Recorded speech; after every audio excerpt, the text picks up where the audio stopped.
Have you ever wondered how a massive, powerful empire can just fall apart? Well, today, we're diving into the incredible story of 18th century India. It was a time of absolute chaos, but also of opportunity, when one of the world's greatest empires just crumbled, creating this huge power vacuum that would literally change the course of history. And it all kicks off right here, in the year 1707. The man you see is the Mughal Emperor Aurangzeb. For almost 50 years, his iron will was basically the glue holding a vast empire together. But with his death, well, the keystone was pulled right out of the arch. And just like that, a single event kicks off a whole century of turmoil. But, the story of 18th century India isn't just about things falling apart, it's also about what rises from the ashes. Now, to really get the scale of the fall, you have to appreciate the height they fell from. For almost 200 years, the Mughal Empire was an absolute titan. We're talking vast territories, huge armies, and just breathtaking art and architecture. It was, by any measure, a global superpower. So, the big question is, how could a giant like that stumble so badly? Well, the truth is, the cracks were already there. They were deep within the empire's foundations, and they'd been there long before Aurangzeb's death. Yeah, it wasn't just one thing. It was a total perfect storm. As you can see from this list, the causes were all over the place. Aurangzeb's own controversial policies, a whole string of really weak successors, a flawed system for choosing the next emperor, a massive economic crisis, not to mention all the backstabbing among the nobility and, of course, foreign invasions. Let's dig into a couple of these. Okay, this timeline really shows you the chaos at the top. In just the 50 years after Aurangzeb, 9 different emperors sat on the throne. I mean, look at those dates. Jagirdari Shah barely lasted a year. Most of these guys were just puppets, controlled by super powerful nobles acting as kingmakers, like the infamous Sayyid brothers. The whole court was just paralyzed by intrigue, so no real leadership could ever emerge. And then there was the money problem, a big one.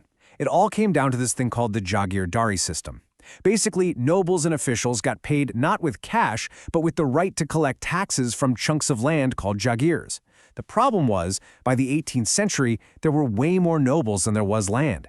So you had this Jagirdari crisis, not enough land grants to go around, which meant unpaid armies, disloyal officials, and a state that was basically rotting from the inside out. This economic disaster just poured fuel on the political fire. And right into this mess came 2 absolutely devastating invasions. First, in 1739, Nadir Shah from Persia completely sacked the capital, Delhi. He walked away with unimaginable treasures, including the legendary Kohinoor diamond and the jewel-covered peacock throne. Then, Ahmad Shah Abdali from Afghanistan invaded again and again. These attacks didn't just empty the treasury, they sent a message to the entire world. The Mughal emperor couldn't even protect his own city. So, with the emperor looking powerless and central authority just gone, what do you think happened? Well, ambitious governors all across the provinces saw their chance. They stopped sending taxes to Delhi and started acting like kings themselves. The whole empire was about to shatter. And this map just shows it all perfectly. That single, unified color of the Mughal Empire just fractures into this patchwork of competing states. You've got Awadh, Bengal, Hyderabad, the Marathas, Mysore. Everyone was carving out their own piece of the pie. India wasn't one empire anymore. It was a bunch of different kingdoms. So let's look at who was behind this. The 3 big new states were actually founded by former Mughal officials. You had Sadat Khan in Awadh, Murshid Quli Khan in Bengal, and the super powerful Nizam-ul-Mulk in Hyderabad. I mean, yeah, technically they were still governors, but in reality, they were independent rulers, building their own dynasties. And you know what? These new states really flourished.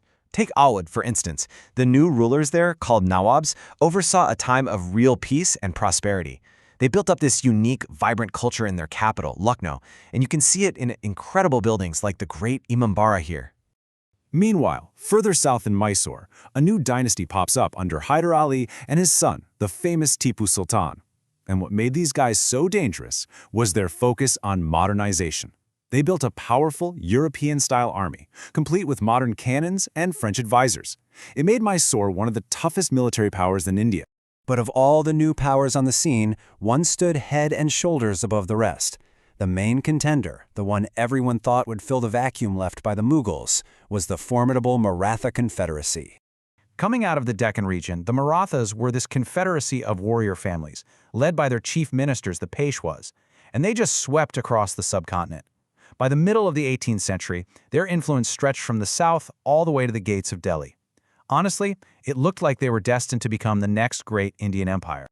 But all that ambition put them on a direct collision course with another major power, the Afghans, led by the very same Amir Shah Abdali, who had sacked Delhi.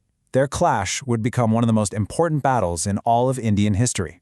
So the big showdown happens in 1761 at the Third Battle of Panipat, and this slide really lays out the problem. The Marathas were at a huge disadvantage. Their leaders were all squabbling with each other, while the Afghans fought as one unit.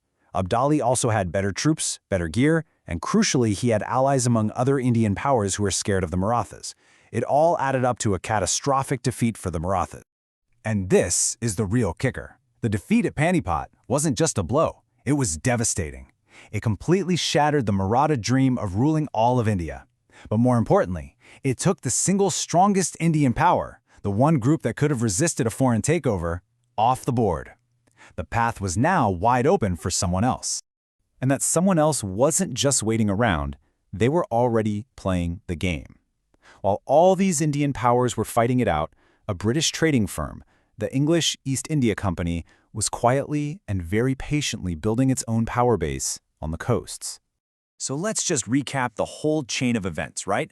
First, the Mughal Empire collapses from the inside out. That creates a massive power vacuum. Second, new regional kingdoms pop up to fill that void. Third, these new powers, especially the Marathas, fight each other for control, which ends with the Battle of Panipat crippling the strongest contender. And finally, step 4, this leaves the door wide open for the British to just walk right in. And that's the great irony of the 18th century. The ultimate winner of the Mughal collapse wasn't another Indian dynasty. With the Marathas shattered, the most organized, best equipped, and most advanced military power left on the subcontinent wasn't Indian at all. The real winner was a foreign trading company that just played the long game, brilliantly exploiting the divisions among Indian rulers. Which leaves us with one last massive question. A century of chaos had brought down one empire and crushed the dreams of its successors. The throne of India was, for all intents and purposes, empty. So who was finally going to pick up the crown?